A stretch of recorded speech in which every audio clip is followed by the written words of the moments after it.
আসসালামু আলাইকুম। দুইটা বীজ লাগিয়েছিলাম পুঁই শাকের, মাশাআল্লাহ পুঁই শাকগুলো উঠেছে।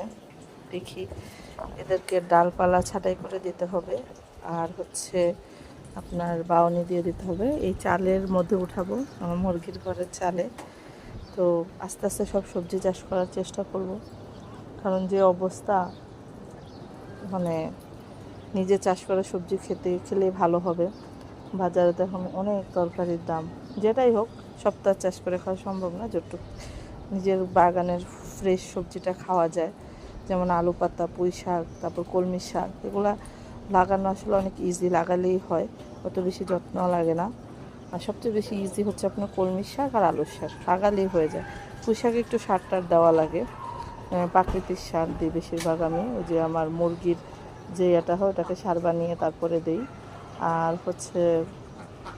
এটা আপনাদের বারান্দা আশেপাশে যা জায়গা আছে লাগাতে পারেন। আসসালামু আলাইকুম।